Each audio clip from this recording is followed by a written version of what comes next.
Okay hi డూట్ one piece episode 1121కి స్వాగతం. ఈ episode లో గార్ప్ ఎంట్రీ మామూలుగా లేదు. తన ఫిస్ట్ తో ఆ నౌకను కొడుతుంటే నాకు జాన్ విక్ ఎంట్రీలా కనిపించింది. అప్పుడు మూవీకి లేట్ గా వెళ్ళడం వల్ల అది మిస్ అయ్యాను, కానీ ఇక్కడ మాత్రం అది మిస్ అవ్వలేదు. ఈ ఎపిసోడ్ పై మీ థాట్స్ ని కామెంట్ చేయండి. అలాగే కొత్తగా మన ఛానల్ ఎవరైనా విజిట్ చేసినట్టయితే సబ్స్క్రైబ్ చేసుకోండి. ఇక లేట్ చేయకుండా ఎపిసోడ్ ని స్టార్ట్ చేసేద్దాం.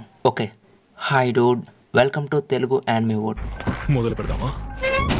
Episode starting introduction Garp the కోజాన్ ది మామూలుగా ఉండదు. ఆ ప్లేస్ చూసుకుంటే మెర్విన్ షిప్స్ యొక్క డంప్ యార్డ్ లా కనిపిస్తుంది. కొంతకాలం తర్వాత ఆ ప్లేస్ కి ఫుల్ బాడీ జంగో వస్తారు. గార్ప్ కోజాన్ ట్రైనింగ్ తీసుకున్న ఆ షిప్ లను చూసి యుద్ధ నౌకలు ఇంతలా దూసుకుపోయాయా, ఇవి నిజంగా శక్తివంతమైనవే అంటారు. అప్పుడే అక్కడికి బోర్నియో వస్తాడు. వీళ్లతో ఇలా జరిగింది యుద్ధ సమయంలో కాదు, వీటిని పంచింగ్ బ్యాగ్స్ లో ఉపయోగించుకున్నారు అంటాడు. అది విన్నాకిద్దరు ఇంత కఠినంగా ఎవరు సాధన చేశారంటే బ్రాన్యూ వయసులో ఉన్నప్పుడు వైస్ అడ్మిరల్ గార్ప్ ఇదంతా చేశాడు. అతను ఈనాటికి కూడా అలా సాధన చేస్తూనే ఉన్నాడు అంటాడు. అది విన్నాక వీళ్ళిద్దరికి మైండ్ బ్లాక్ అన్నమాట. ఈ రెండో షిప్ ను కూడా అతనే ఇలా చేశాడా అంటే బ్రాన్యూ వైస్ అడ్మిరల్ కి చెందిన మాజీ అడ్మిరల్ ఆయోకీజీది. వీళ్ళ నియమం హాకీని అలాగే డెవిల్ ఫ్రూట్ పవర్స్ ని ఉపయోగించకుండా ఆ యుద్ధ నౌకల్ని వంగదీయాలి అంటాడు. దానితో ఫుల్ బాడీ దీనిని ఇప్పటికీ ముగించలేదా అంటే బ్రాన్యూ ఏమో ఆ హీరోలకు ఉన్న బలం వారి పుట్టుకతో వచ్చింది కాదు అంటాడు. ఇక అలా సీన్ ని పైరట్స్ ఐలాండ్ అయిన హిచ్నోస్ కి తీసుకెళ్తారు. ఇక్కడ గార్ప్ తో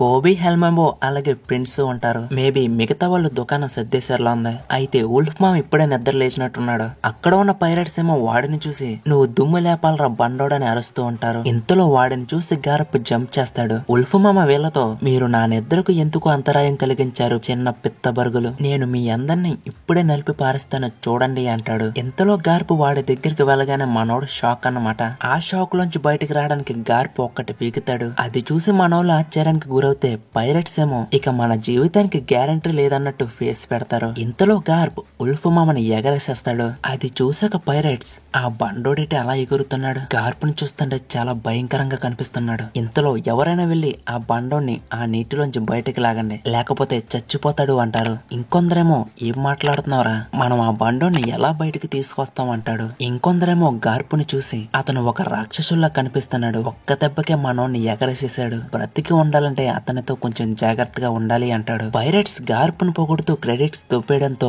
మనం కూడా ఎంతో కొంత క్రెడిట్స్ ని తీసుకోవాలని, లెజెండరీ హీరో సత్తా అంటే ఇదేనని కోబీ అలాగే ప్రిన్స్ ఎత్తేస్తూ ఉంటారు. గార్ప్ ఏమో వీళ్లతో నేను ఇప్పుడే ఆటను మొదలు పెట్టాను, మీరు మీ నాటకాలను ఆపి మనోధైర్యంతో ఉండండి అంటాడు. ఇక అప్పుడే సీన్ లోకి మన తాగుబోతు బాబాయ్ వస్తాడు.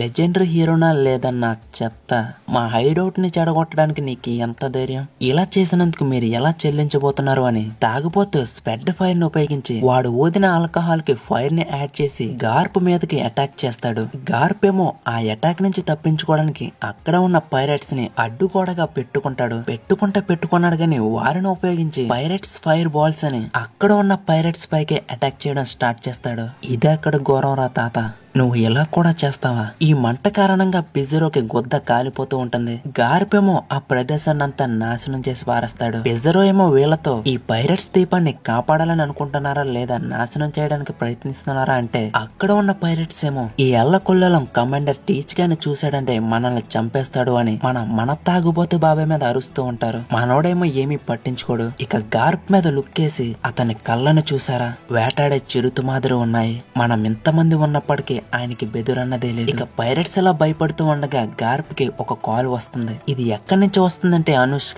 కోజకు దగ్గర నుంచి. ఆమె గార్ప్ తో పట్టుబడిన వ్యక్తులు, మన సైనికులు, గాయపడిన వారందరూ దీపం నుండి సురక్షితంగా బయటపడ్డారని చెబుతుంది. ఇక హిబెరిని చూసుకుంటే ఫ్రిజ్ నుంచి కొద్దిగా బయట పడుతూ ఉంటుంది. కోజకు ఏమో గార్ప్ తో మేము ఎప్పుడైనా బయలుదేరవచ్చు అని చెబుతుంది. గార్ప్ కూడా సరే మేము కూడా ఇక్కడ క్లియర్ చేసేసాం కాబట్టి వెనక్కి తిరిగి వచ్చేస్తున్నాం. కోబీ, గ్రాస్, హెల్మెంబో వెళ్దాం పదండి. ఇది నిజంగా బిహేవ్ అనిపించుకుంది. పైరట్స్ అలా తిరుగుతూనే ఉన్నారు. చూస్తుంటే ఇది ఇప్పటప్పట్లో ముగిసేలా కనిపించడం లేదు. ఇక వెళ్ళడానికి రెడీ అవుతూ ఉండగా గార్ప్ బ్యాక్ సైడ్ లో ఆయోకీజీ ఎంట్రీ ఇచ్చి నేను మీకు ముందే చెప్పాను కదా మిమ్మల్ని అంత తేలిగ్గా విడిచిపెట్టనని. కోజాని చూసాక హెల్మెంబో ఇక్కడ నుంచి కొంచెం ముందుగానే వెళ్ళిపోవాల్సింది, ఇక నాకు చావు తప్పదు అంటాడు. గార్ప్ ఏమో వీళ్లతో ఇప్పుడు మనం చేయాల్సిందల్లా సముద్రానికి వెళ్లిపోవడమే, చావకుండా.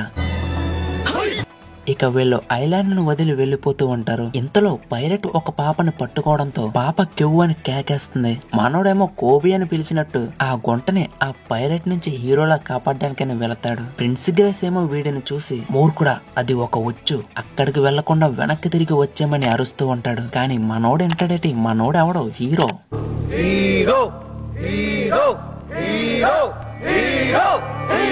కోబీ గుంట దగ్గరికి ఎప్పుడైతే వెళ్ళాడో వాళ్ళిద్దరూ కోబీ వైపు చూసి పొల్లెక్కిలిస్తూ ఇదంతా ఫేకు అంటారు. ఇంతలో ఇన్విజిబుల్ మ్యాన్ అయిన సిరాయు ఇన్విజిబుల్ అయి తన సోడ్ ని తీసి కోబీ వైపు వెళుతూ ఉంటాడు. దాన్ని గమనించిన గార్ప్ వాణ్ణి కాపాడడానికని వేగంగా వెళ్తాడు. వాణ్ణి కాపాడే క్షణంలో గార్ప్ కత్తిపోటుకి గురవుతాడు. ఇక్కడ నాకు అర్థం కానిది ఏంటంటే ఈ బాట్ గన్ కాపాడడానికి గార్ప్ ఎందుకు వెళ్ళాడా అని. ఎందుకు అంటున్నానంటే ఒక సిటిజన్ పైరట్స్ మాయంగా ఎందుకు ఉంటుంది, అది కూడా పోరాటం జరిగే ప్లేస్ లో. పోనీ ఎవరినైనా ఇప్పటిదాకా కొట్టాడా అంటే అది కూడా లేదు. వీడి కారణంగా మన గార్ప్ కి ఒక హోల్ ఎట్టేశారు. అయితేనే గార్ప్ వాడిని మడత పెట్టేశాడు. వాడి వైపు చూస్తూ నువ్వు ఇంపెల్ డౌన్ లో ఉన్న ఒక చిన్న గుండువి మాత్రమే అని తన బాడీలో ఉన్న కత్తిని బయటికి తీసేస్తాడు. ఎంతలో పైరట్స్ గార్ప్ బలహీనుడు అయ్యాడని గెంతులేస్తూ ఉంటారు. కోబీ ఏమో ఇదంతా నా వల్ల జరిగిందని ఏడుస్తూ ఉంటాడు. గార్ప్ ఏమో ప్రతి ఒక్కరిని వాడకి చేరుకోమంటాడు. ఇక పైరట్స్ ఏమో గార్ప్ మీద 3 బిలియన్ బేరీస్ ఉండడంతో ఆ సొమ్ముని సొంతం చేసుకోవడానికి గార్పును వేసేయాలని ఫిక్స్ అవుతారు.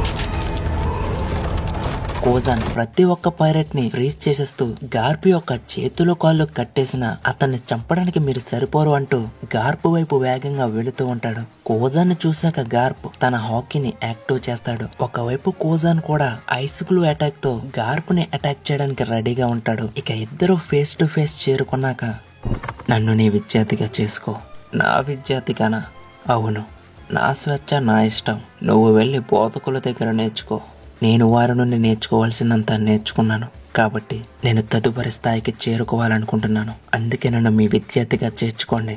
నోరు మూసుకుని పక్కకు వెళ్ళాడుకో. అయితే గార్ప్ యుద్ధ నౌకని ఫిస్ట్ తో కొడుతూ ఉంటాడు. అది చూసి కోజాన్ మరొక యుద్ధ నౌక దగ్గరికి వెళ్లి ప్రాక్టీస్ చేయడం స్టార్ట్ చేస్తాడు. కోజాన్ బాధను ఫీల్ అవడం చూసిన గార్ప్ హాకీని ఉపయోగించుకో, అలా చేసినట్టయితే నిజమైన శిక్షణను పొందలేవు. కోజాన్ ఏమో దీన్ని ఎలా ఉపయోగించాలో నాకు ఇంకా తెలియదు, కానీ దీన్ని చేస్తాను అంటాడు. అక్కడి నుంచి గార్ప్ కోజాన్ కి ట్రైనింగ్ ఇవ్వడం స్టార్ట్ చేస్తాడు. అలాగే కొంతకాలానికి వీళ్ళిద్దరూ సన్నిహితంగా మారతారు. ఇక కోజాన్ ఓహారా మొత్తం కాలిపోవడాన్ని చూస్తూ ఉంటాడు. ఆ విషయంపైనే కోజాన్ గార్ప్ తో నావిక దళం ఏది న్యాయమని భావిస్తుంది, అలాగే ఓహారాలో జరిగిన దాని గురించి నేను ఇంకా చెప్పలేను అంటాడు. గార్ప్ ఏమో కోపంతో నా కొడుకు విప్లవకారుడయ్యాడని కోజాన్ తో చెప్తాడు. అది ఆలకించిన కోజాన్ ఏంటి అంటే ప్రెజెంట్ లో ఇద్దరు ఫైట్ చేసుకోవడానికి చూపిస్తారు. ఇంతలో మళ్ళీ పాస్ట్ లోకి తీసుకెళ్తారు. మళ్ళీ గార్ప్ ఇక్కడ కోపంతో ఉంటాడు. ఇక్కడ దేనికంటే ఈసారి తన మనవడు పైరట్ అవ్వాలని అనుకుంటున్నాడని, కానీ దానికి ఎప్పటికీ అనుమతించనని కోజాన్ తో చెప్తాడు. కోజాన్ ఏమో దీనికి నాకు సంబంధమే లేదు కదా,